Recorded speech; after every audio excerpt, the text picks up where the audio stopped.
La Gran Guerra y la formación del siglo XX. 1914-1918.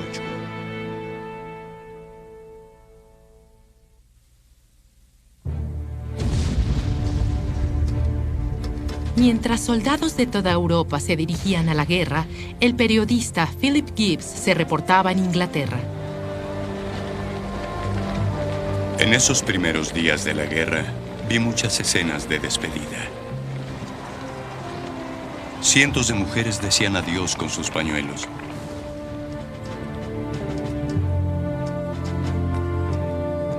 El dolor de la despedida se olvidaba entre el entusiasmo y el orgullo que sentían aquellos que estaban en camino de la lucha para defender sus antiguas tradiciones. No había lágrimas entonces, solo las mías. Sentí una emoción que me estremeció. Pues más allá de la fiesta de partida, veía los campos de batalla.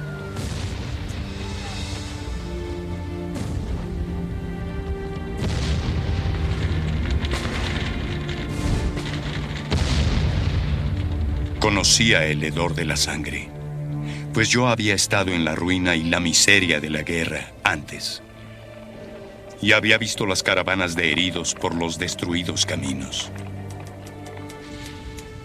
Con hombres que habían sido fuertes, ahora deformados por el dolor. Las estrategias, episodio 2.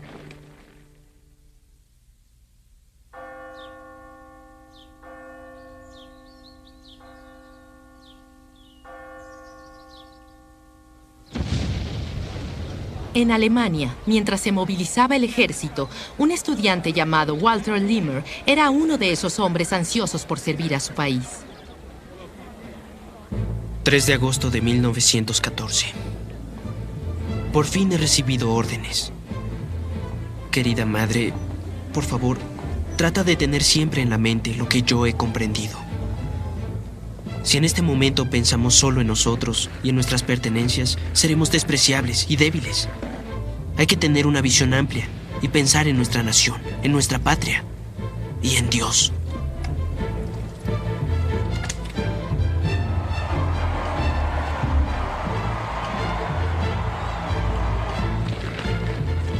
En toda Europa, los soldados se movilizaban hacia la guerra, se despedían de sus familias y se marchaban al frente.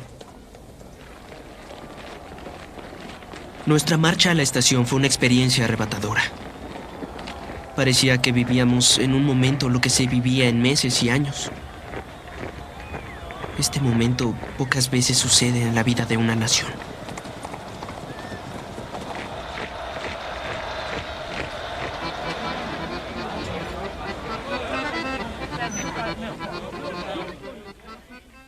La estrategia de Alemania, el plan Schlieffen, requería de gran precisión. En el oriente, la armada rusa sería detenida en la bahía. En el occidente, el ejército alemán evitaría al ejército francés, movilizándose hacia occidente a través de Bélgica y girando en un gran arco hacia el sur hasta Francia. El ejército francés estaría atrapado entre París y su propia frontera. La guerra en el frente occidental se acabaría en 6 semanas. Y el ejército alemán partiría hacia Rusia. El Kaiser resumió el plan en una frase: la comida en París, la cena en San Petersburgo.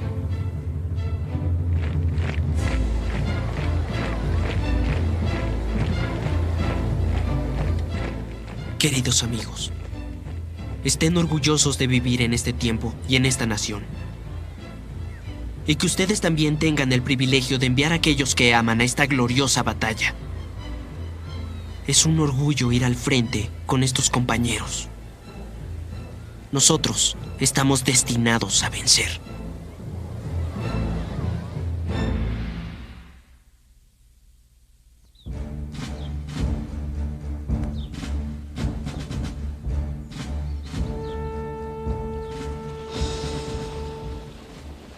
En la mañana del 4 de agosto de 1914, la caballería alemana cruzó la frontera de Bélgica. Esperándolos estaba el pequeño y poco equipado ejército belga.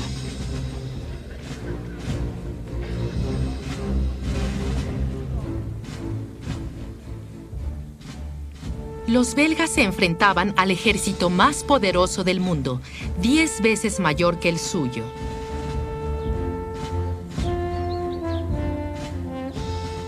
La esperanza de Bélgica estaba en los fuertes que protegían la ciudad amurallada de Liege.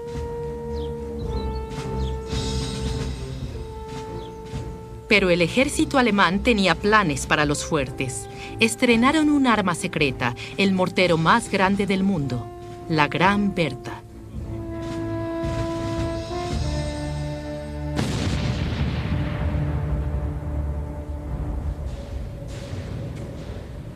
Los fuertes de concreto y acero, que una vez fueron impenetrables, eran destrozados por las balas de 1 tonelada de la Gran Bertha.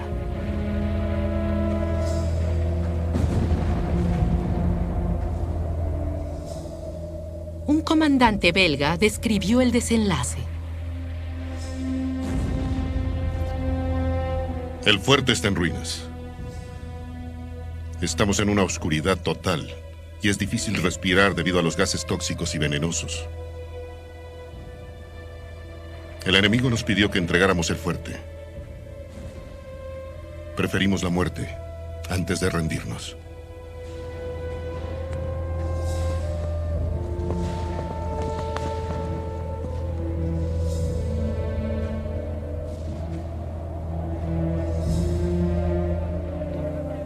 El ejército alemán inundó las planicies belgas. No esperaban más resistencia, pero para su sorpresa, francotiradores belgas empezaron a disparar.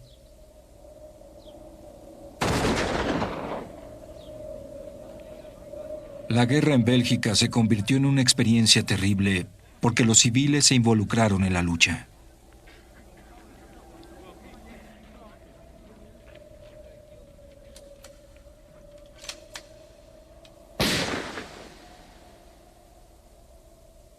El soldado alemán, Fritz Nagel, vio el temor de aquellos que lo rodeaban. Este temor se convirtió en venganza contra víctimas inocentes. Si no disparaban primero, nadie sabía dónde estaba el enemigo.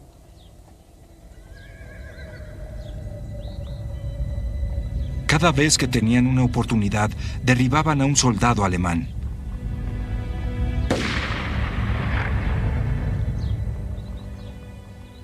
Había poca resistencia contra ese tipo de ataque, ya que las calles estaban llenas de civiles y también las casas.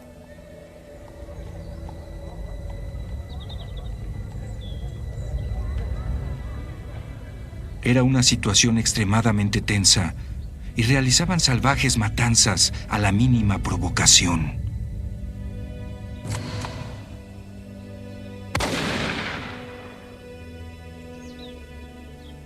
Mientras marchábamos hacia Louvain, los civiles asustados salían a las calles con las manos en alto en señal de rendición.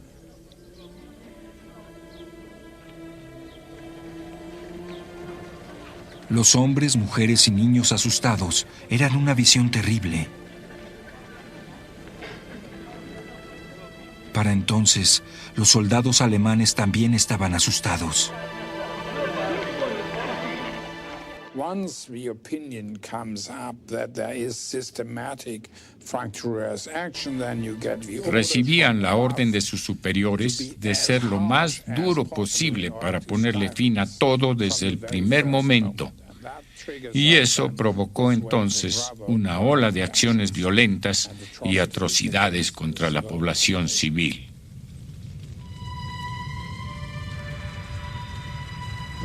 Morirían 10 civiles, se dijo a los belgas, por cada soldado alemán que mataran.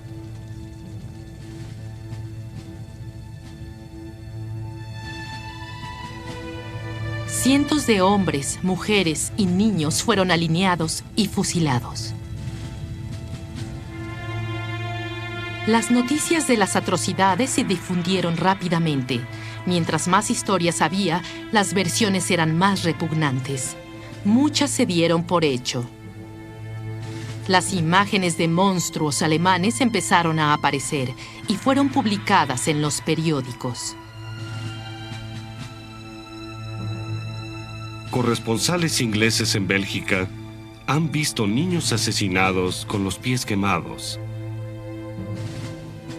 Esto lo hicieron las tropas alemanas, hombres con hijos propios en casa o con hermanos de la misma edad que los inocentes a los que torturan antes de matar. Las cosas que les hacen a las mujeres y niñas belgas son tan impresionantes que los detalles no se pueden publicar. Muchas historias que rápidamente se dieron a conocer por la prensa fueron la base de la primera campaña, tal vez la primera campaña publicitaria importante de la historia, y les dio a los aliados un arma muy poderosa, porque lo que sugería era que los alemanes cometían atrocidades no por ser soldados, ni porque estaban ocupando Bélgica, sino porque eran alemanes. Había algo genético en su maldad y surgió un prototipo del guerrero alemán.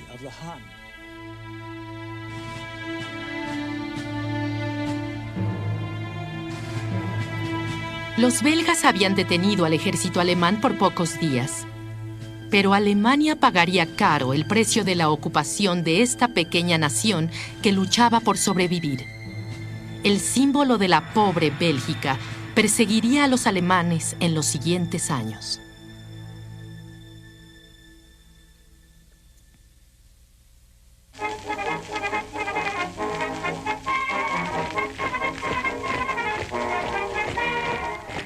De todas las grandes potencias de Europa, solo Inglaterra dependía de un ejército de voluntarios.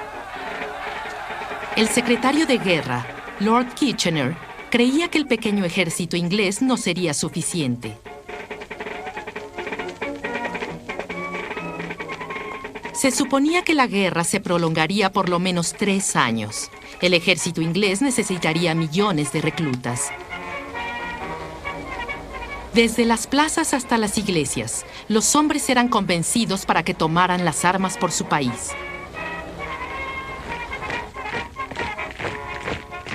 El Yorkshire Post publicó cómo incluso un partido de fútbol se convirtió en un centro de reclutamiento.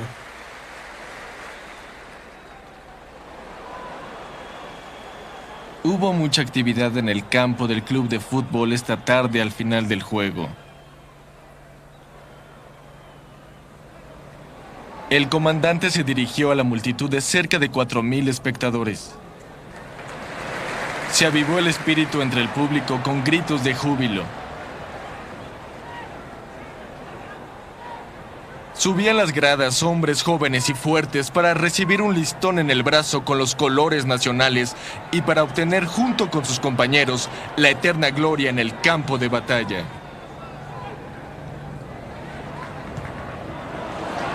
Cuando se calmó el público, habían reclutado un total de 149 voluntarios. La esposa del alcalde pidió que se enlistaran otros 51. Otro discurso se pronunció, y otra vez los gritos de júbilo. Y cantando "Es un camino largo a Tipperary", la cuota se completó.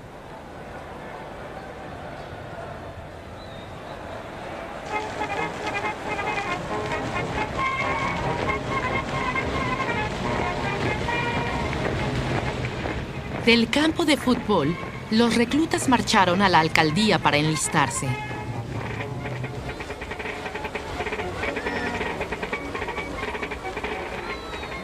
Los voluntarios debían tener buena salud, buenos dientes y entre 19 y 30 años. Únete con tus amigos, era la frase de los reclutas.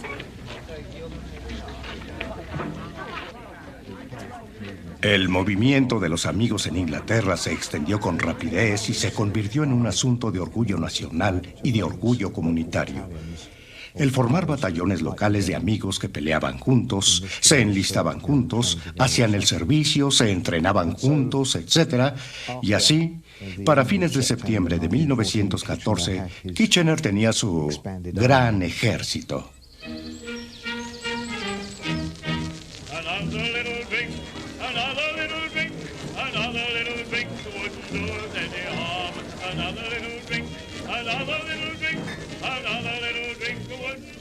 Bueno, dije, me he enlistado, no puedo hacer nada más.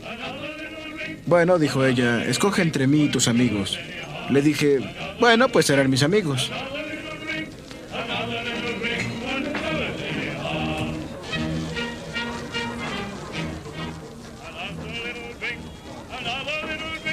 Me preguntaron mi estatura y se las dije.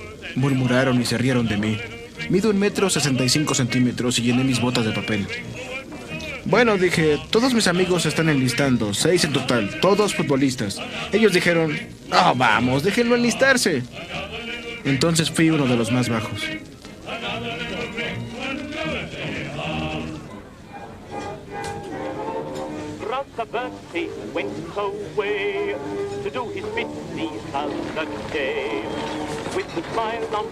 Enlístate hoy. As the train moves out each thing, remember me to all of the fun. Then he wagged his paw and went away to war, shouting out these pathetic words. Goodbye, goodbye, oh, I'm fatigued, baby dear, from your eye. Going far too fast, I know, I'll be...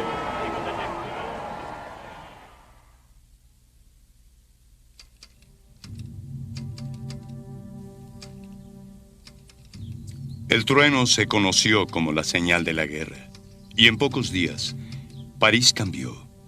Lo hizo como por arte de magia.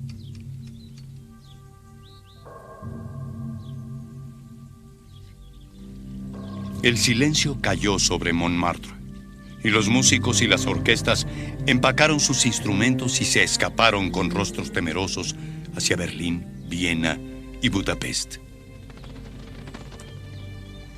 El Sena estaba muy callado bajo sus puentes.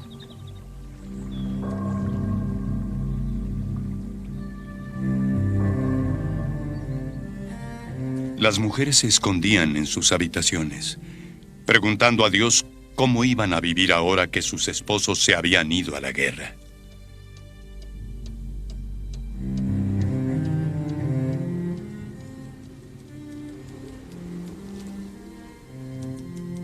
El periodista Philip Gibbs estaba en Francia cuando estalló la guerra.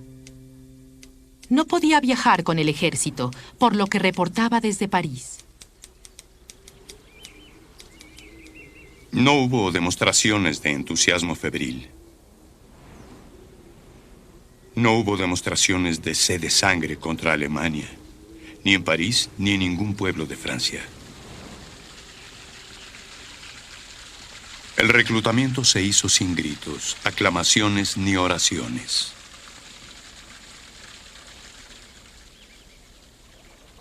El silencio en París era asombroso.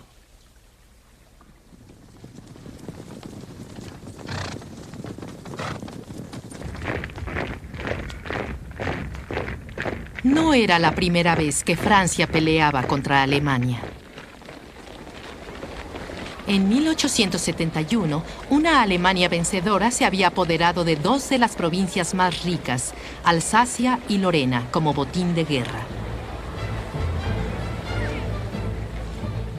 Ahora, una nueva generación era llamada para defender el honor de Francia.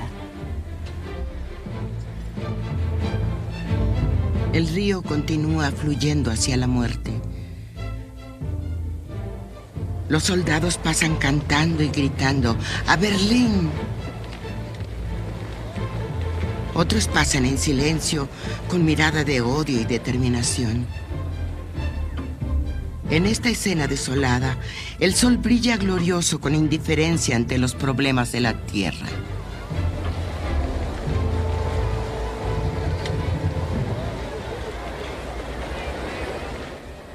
La señora Camille Drummond, de la aristocracia francesa, era una de esas madres que vio a su hijo partir hacia la guerra.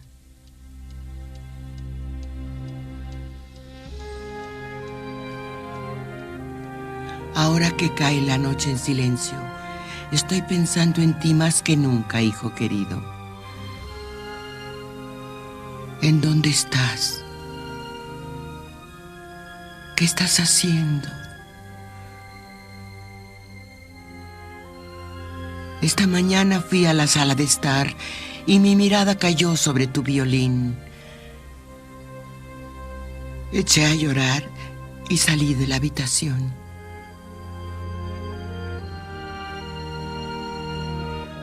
Como muchos otros en Francia, la señora Drummond no estaba lista para otra guerra. El comandante francés pensaba diferente.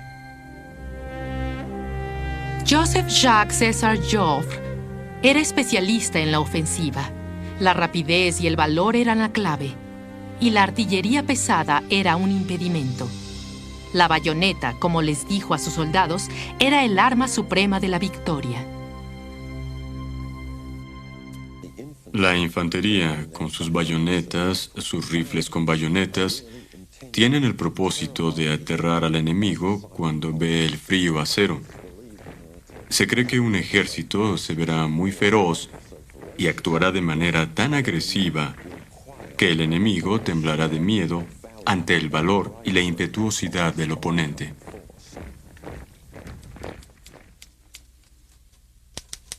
Al amanecer, bajo la pálida luz de la mañana, cruzaron los puentes con sus rifles relucientes.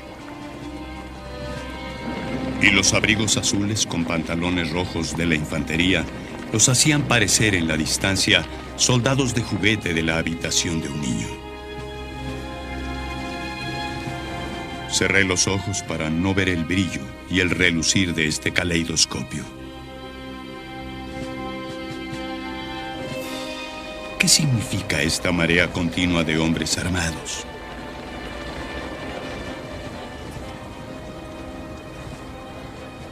¿Qué sería de ellos en un día o dos, cuando otra marea de hombres se lanzara en su contra? Joffre estaba decidido a luchar contra Alemania y ganar las provincias que Francia había perdido. Subestimando la fuerza de la invasión alemana en Bélgica, los franceses siguieron su plan de movilizarse al oriente, hacia Alsacia y Lorena.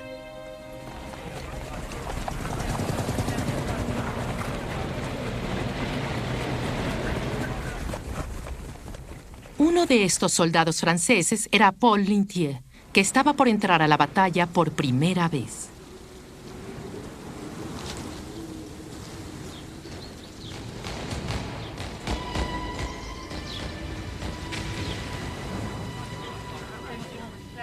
Una sensación aterradora me cerraba la garganta.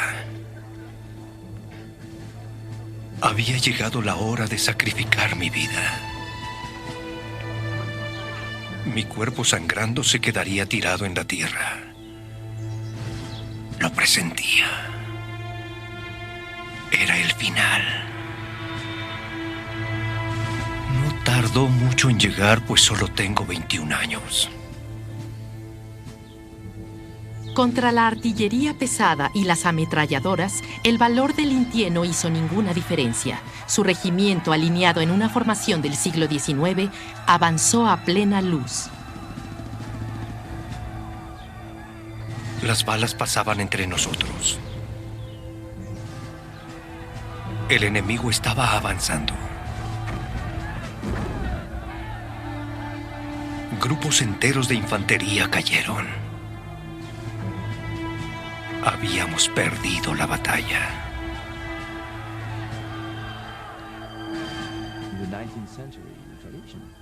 En el siglo XIX, la tradición del ejército era sacrificio por la nación.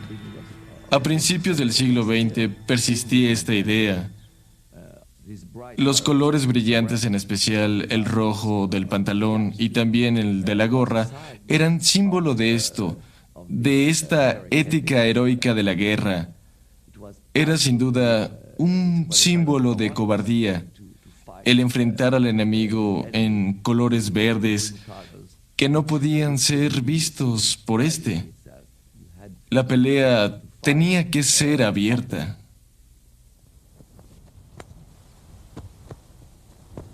En 4 días, más de 40.000 soldados franceses murieron, 27.000 en un solo día. 22 de agosto de 1914, el día más sangriento en la historia bélica francesa. Pronto, el ejército francés tuvo que retirarse. Un sentimiento de vergüenza nos invadía al pasar por estas aldeas que habíamos sido incapaces de proteger. Las estábamos abandonando a la furia del enemigo. Mientras el ejército francés se retiraba, Joffre notificó al gobierno que en 12 días los alemanes estarían en las afueras de París. ¿Estaría la ciudad preparada?, preguntó, para resistir al ataque. Todos los que pudieron huyeron del avance de los alemanes. Trenes y carreteras estaban inundadas de refugiados. La señora Drummond los vio pasar desde su ventana. Es difícil imaginar algo más triste que el río de fugitivos por las calles de Francia.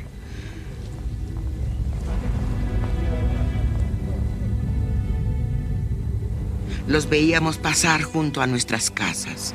Venían de todas partes, apilados en carretas, con sus animales, sus camas y todas sus pertenencias.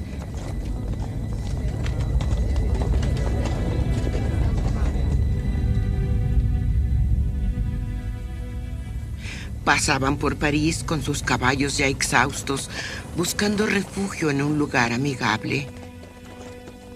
Pero no sabían a dónde dirigirse.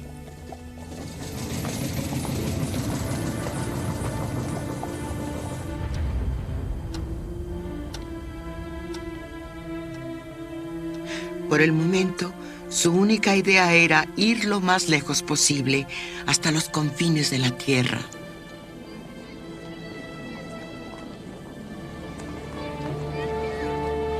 Cuando el ejército alemán se acercaba a París, Camille Drummond decidió partir.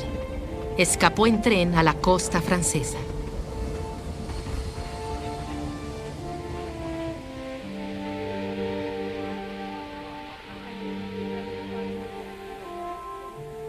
Los trenes con los soldados y heridos se detenían como nosotros en vías paralelas. Toda la confusión llevaba hasta los hogares el pánico, el terror de los rebaños de seres humanos que para escapar del enemigo se dirigían hacia lo desconocido.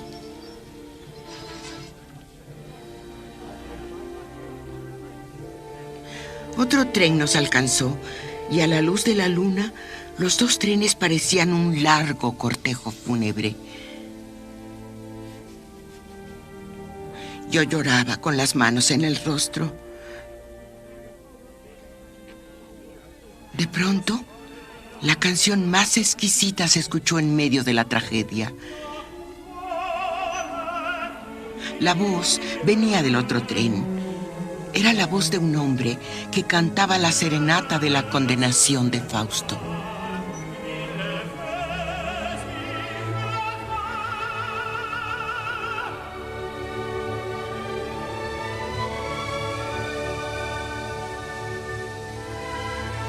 Esta canción me iluminó el espíritu y sacó mi alma de la desesperación. Bajo la luz de la luna, en medio de toda esta miseria humana, era sublime.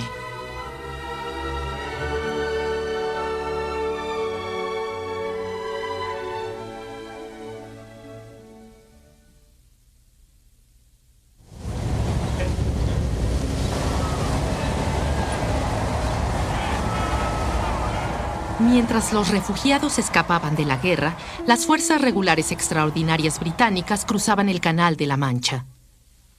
Entre los soldados estaba un irlandés de 20 años, John Lucy. Mucho antes de la guerra, él y su hermano se habían enlistado para escapar del aburrimiento de vivir en una granja irlandesa.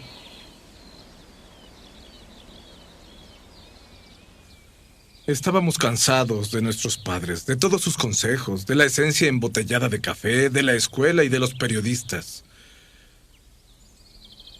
El ganado, las gallinas, los huevos, el tocino y la plática de política nos asqueaba. Queríamos huir. Además de todo, teníamos gran vitalidad y un espíritu aventurero y queríamos emprender el vuelo. Tuvimos nuestra aventura y nos enlistamos.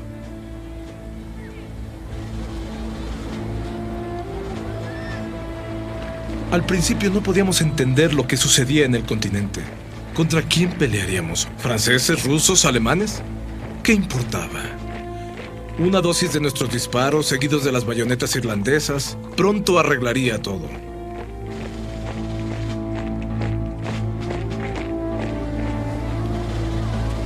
El 22 de agosto, John Lucy y su tropa llegaron al pueblo belga de Mons.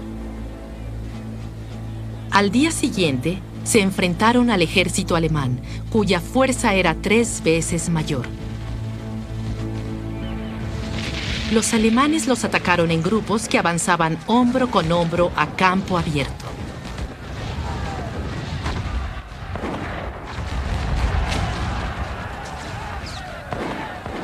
Nuestro ataque era aterrador, incluso para nosotros, y el peor tirador no podía fallar. Después de la primera impresión de ver a los hombres caer al suelo cuando les disparábamos, tuvimos una sensación de poder y de placer.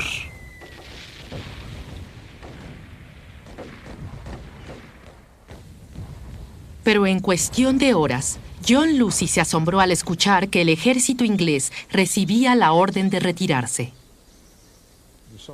Los soldados en Mons creían que habían ganado, pues habían detenido el avance del enemigo por un tiempo. Yo creo que el hecho de retirarse en ese momento les produjo un sentimiento de frustración y de agotamiento. Pero simplemente el peso del avance alemán era demasiado para una fuerza tan pequeña que acababa de llegar al frente de batalla. Cada célula de nuestro cuerpo pedía un descanso. Los hombres dormían mientras marchaban y soñaban caminando. Hablaban de sus casas, sus esposas y sus madres, de sus humildes ambiciones, de cerveza en tabernas de pueblo, y hablaban de fantasías. Las mentes de los soldados se nublaban, mientras que sus pies se movían en forma automática. Al igual que el ejército inglés, las fuerzas alemanas que avanzaban estaban exhaustas. Y mientras las fuerzas alemanas se internaban en Francia, se fueron separando. Para unirse no se movilizaron hacia el occidente como habían planeado, sino hacia el oriente de la capital. Los alemanes estaban a solo 25 millas de París. Esto les dio por fin a los franceses la oportunidad de atacar los flancos del ejército alemán. Fallar esta vez significaría perder París y también la guerra. Paul Lintier se sorprendió al ver que aún los autos de alquiler se dirigían a la batalla. Dentro de estos autos vi a los soldados durmiendo con las cabezas hacia atrás. ¿Heridos?, pregunté. No respondieron desde un auto. Es la 7ª División de París. Se dirige hacia el frente. Lo que siguió fue la batalla de Marne. Duró 6 días y pelearon 2 millones de hombres. Cuando terminó, el avance alemán se detuvo.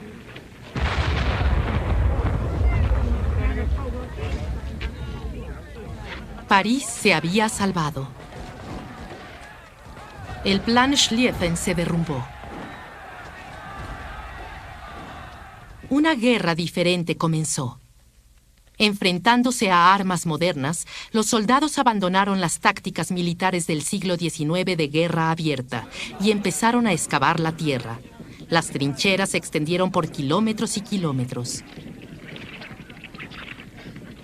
estrategia. Fue la primera vez que los ingleses se enfrentaron a la realidad de la guerra de trincheras y estaban realmente sorprendidos por no haber podido rechazar a los alemanes y no haber podido avanzar. Esto era para ellos todo un nuevo fenómeno.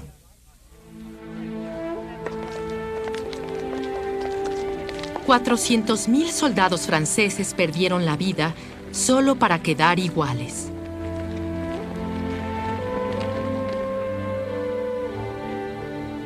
Las pérdidas alemanas eran igual de aterradoras. El pequeño ejército inglés había sido eliminado. John Lucy había sobrevivido, pero su hermano no. Soñaba con él en las noches. Una vez vino a visitarme y con una mano en cada uno de mis hombros me dijo que él estaba bien. Me sentí aliviado después de este extraño sueño. Estaba muy perturbado como para apreciar mi gran suerte. Mis ojos débiles observaban y se posaban en los cadáveres medio ocultos de hombres jóvenes. Con orgullo y con dolor los miré. Tanto a unos como a otros. Los antiguos enemigos se habían unido en la muerte en suelo extranjero. Mis compañeros muertos.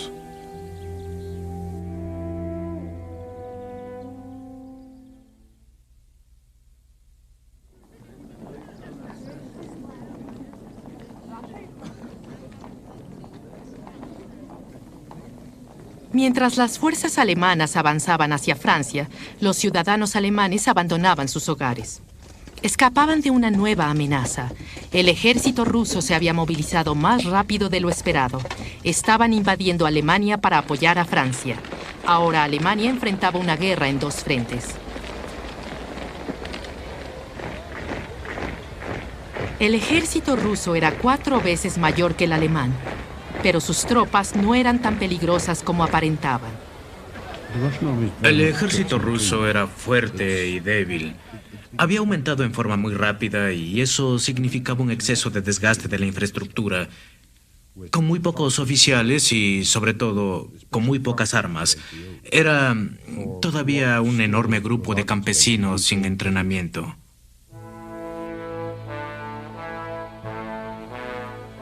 El valor no era suficiente para sobrellevar estos problemas. Los cartuchos estaban limitados. Algunos soldados salían a la batalla sin llevar un rifle.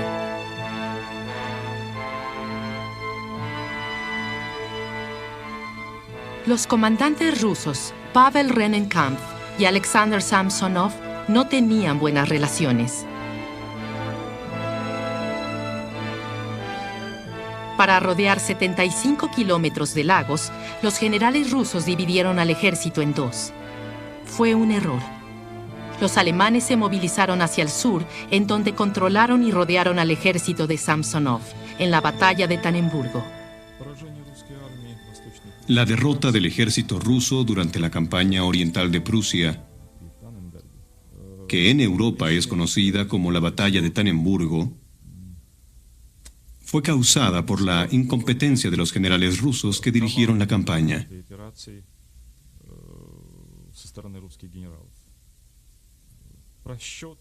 Cometieron graves errores que fueron aprovechados por los comandantes alemanes Hindenburg y Ludendorff.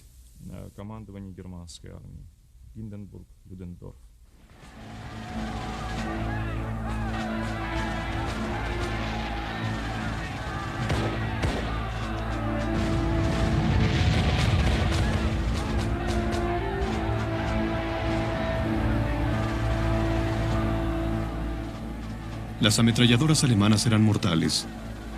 Aniquilaban líneas de rusos en un instante, mientras que se levantaban en los campos de patatas disparando y avanzando.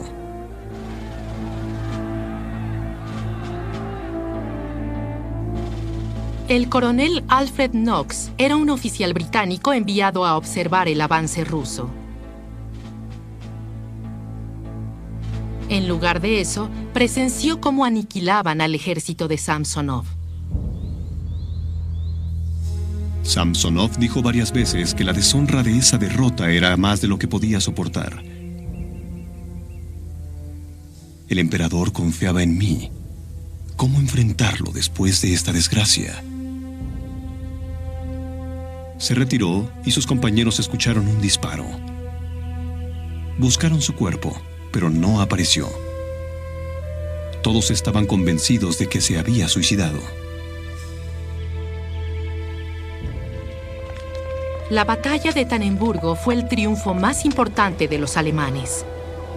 100.000 soldados rusos fueron tomados prisioneros. 30.000 murieron.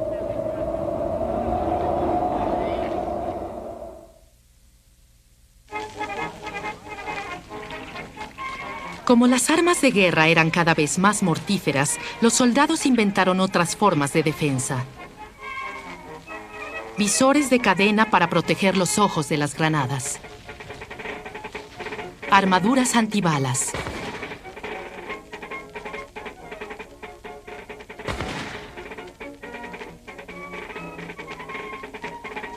Cajones personales para avanzar por la tierra de nadie. Estos inventos no brindaban mucha protección. Lo mejor que podían hacer era seguir excavando bajo la tierra.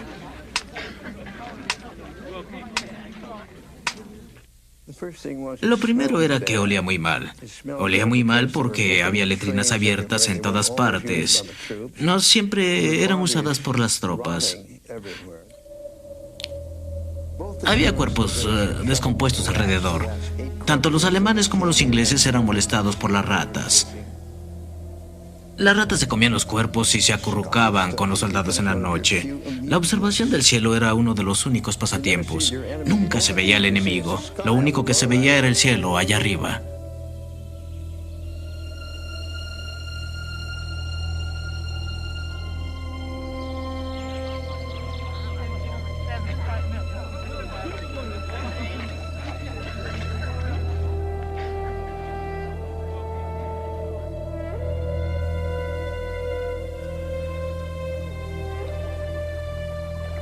Tengo un pequeño y húmedo hogar en una trinchera, por donde se filtra el agua continuamente.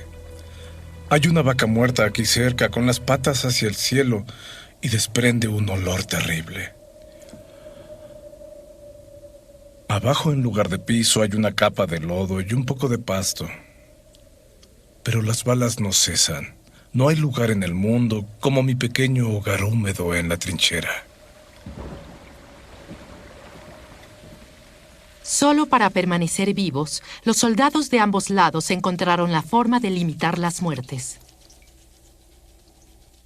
Los comandantes dejaron muy claro que tenían que disparar cierto número de balas al día solo para hacer la vida del enemigo miserable, pero disparaban en una hora en que sabían que el enemigo no estaría cenando. No disparaban de las posiciones desde donde podrían herir a muchos enemigos. No le hacían demasiado daño al enemigo, pero el enemigo tampoco les hacía demasiado daño y por tanto vivirían para luchar un día más.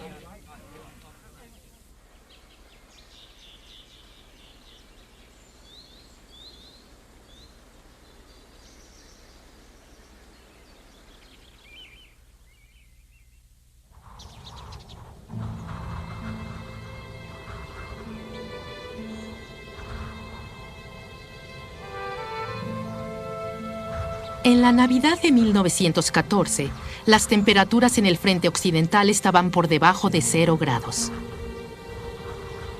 En algunos lugares comenzó a nevar, obscureciendo la luz de la luna.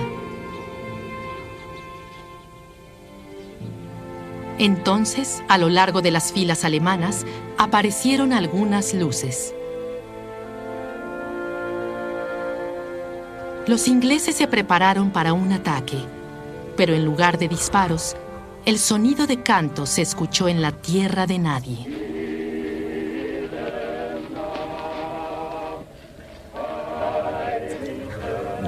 Se podía escuchar a los alemanes cantando Noche de paz, noche de amor. Y los ingleses les contestaban con villancicos navideños. En algunos lugares se llevó comida a las trincheras del enemigo. En una o dos ocasiones los alemanes decoraron árboles navideños y había como una curiosidad mutua. Algunos de los soldados se aplaudían unos a otros.